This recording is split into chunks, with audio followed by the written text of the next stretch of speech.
Lunch box series day 1 tomato rice ಜೊತೆಗೆ potato fry ಮಾಡಿದ್ದೆ. So tomato ರೈಸ್ನ ನಾನು ಹೇಗೆ ಮಾಡ್ತೀನಿ ಅನ್ನೋದನ್ನ ಶೇರ್ ಮಾಡ್ತೀನಿ, ಬನ್ನಿ ನೋಡೋಣ. ಪ್ಯಾನ್ಗೆ ಸ್ವಲ್ಪ ಎಣ್ಣೆ ಹಾಕ್ಕೊಂಡು ಅದ್ರ ಜೊತೆಗೆ ಸಾಸಿವೆ, ಸ್ವಲ್ಪ ಜಾಸ್ತಿ ಕಡಲೆಬೇಳೆ ಹಾಕ್ಕೊಂಡು, ಆನಂತರ ಹಸಿರು ಮೆಣಸಿನ್ಕಾಯಿ, ಆನಂತರ ಸ್ವಲ್ಪ ಶುಂಠಿನ ಸಣ್ಣದಾಗಿ ಹೆಚ್ಚಿ ಸೇರಿಸ್ಕೊಂಡಿದ್ದೀನಿ. ನೀವು ಉದುದಕ್ಕೂ ಹೆಚ್ಚಿಬಿಟ್ಟು ಹಾಕ್ಕೋಬೋದು, ಬಟ್ ಮಸ್ಟ್ ಹಾಕ್ಕೊಳ್ಳಿ, ತುಂಬ ಟೇಸ್ಟ್ ಕೊಡುತ್ತೆ. ಆನಂತರ ಅದೆಲ್ಲ ಫ್ರೈ ಆದಮೇಲೆ ಸಣ್ಣದಾಗಿ ಹೆಚ್ಚಿರುವಂಥ ಈರುಳ್ಳಿ, ಅದ್ರ ಜೊತೆಗೆ ಸ್ವಲ್ಪ ಕರಿಬೇವು, ಸ್ವಲ್ಪ ಹಿಂಗು ಇಷ್ಟನ್ನು ಹಾಕ್ಬಿಟ್ಟು ಫ್ರೈ ಮಾಡೋದಕ್ಕೆ ಬಿಟ್ಟಿದ್ದೀನಿ. ಆನಂತರ ಪೊಟ್ಯಾಟೊ ಫ್ರೈಗೆ ಇಲ್ಲಿ ನಾನು ಪ್ಯಾನ್ಗೆ ಸ್ವಲ್ಪ ಎಣ್ಣೆ ಹಾಕ್ಕೊಂಡು ಸ್ವಲ್ಪ ಸೋಂಪು, 4ರಿಂದ 5 ಬೆಳ್ಳುಳ್ಳಿನ ಜಜ್ಜಿ ಸೇರಿಸ್ಕೊಂಡಿದ್ದೀನಿ. ಆನಂತರ ಸಣ್ಣದಾಗಿ ಕ್ಯೂಬ್ಸ್ ಆಗಿ ಕಟ್ ಮಾಡಿರುವಂಥ ಪೊಟ್ಯಾಟೊನ ಹಾಕ್ಕೊಂಡು ಚೆನ್ನಾಗಿ ಫ್ರೈ ಆಗೋದಕ್ಕೆ ಬಿಡೋಣ. ಆನಂತರ ಇಲ್ಲಿ ಈರುಳ್ಳಿ ಕೂಡ ಚೆನ್ನಾಗಿ ಫ್ರೈ ಆಗಿತ್ತು.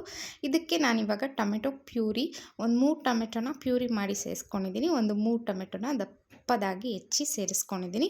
ಇಷ್ಟನ್ನು ಹಾಕ್ಬಿಟ್ಟು ಸ್ವಲ್ಪ ರುಚಿಗೆ ತಕ್ಕಷ್ಟು ಉಪ್ಪು ಹಾಕಿ, ಅರಿಶಿನ ಹಾಕಿ ಬೇಯೋದಕ್ಕೆ ಬಿಟ್ಟಿದ್ದೀನಿ. ಇಲ್ಲಿ ಪೊಟ್ಯಾಟೊ ಕೂಡ ಚೆನ್ನಾಗಿ ಫ್ರೈ ಆಗಿತ್ತು. ಇದಕ್ಕೆ ನಾನು ರುಚಿಗೆ ತಕ್ಕಷ್ಟು ಉಪ್ಪು, ಆನಂತರ ಸ್ವಲ್ಪ ಖಾರದ ಪುಡಿ, ಸ್ವಲ್ಪ ಅರಿಶಿನ ಪುಡಿ, ಸ್ವಲ್ಪ ಧನಿಯಾ ಪುಡಿ ಹಾಕ್ಬಿಟ್ಟು ಸ್ವಲ್ಪ ಮ್ಯಾಗಿ ಮಸಾಲ ಕೂಡ ಸೇರಿಸಿದ್ದೀನಿ, ಟೇಸ್ಟ್ ಎನ್ಹಾನ್ಸ್ ಆಗೋದಕ್ಕೆ.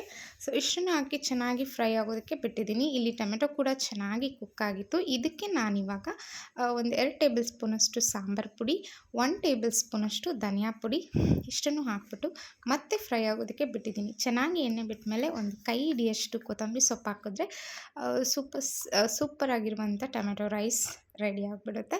ಮಕ್ಕಳ ಲಂಚ್ ಬಾಕ್ಸ್ಗೆ ಅಥವಾ ದೊಡ್ಡವ್ರಿಗೂ ಕೂಡ ತುಂಬಾ ಇಷ್ಟ ಆಗುತ್ತೆ. ಒಂದು ಸರಿ ಟ್ರೈ ಮಾಡಿ. ಇವಾಗ ನಾನು ಲಂಚ್ ಪ್ಯಾಕೆಲ್ಲ ಹಸ್ಬೆಂಡ್ಗೂ ಸೇರಿ ಮಾಡಬೇಕು, ಹಾಗಾಗಿ ಸ್ವಲ್ಪ ಜಾಸ್ತಿ ಟೇಸ್ಟಿಯಾಗಿ ಮಾಡ್ತೀನಿ ಅಷ್ಟೇ. ಸೊ ಇನ್ನು ಮುಂದೆ ಹೊಸ ಹೊಸ ರೆಸಿಪಿಗೋಸ್ಕರ ನನ್ನ ಪೇಜ್ನ ಇವಾಗಲೇ ಫಾಲೋ ಮಾಡಿ. Thank you.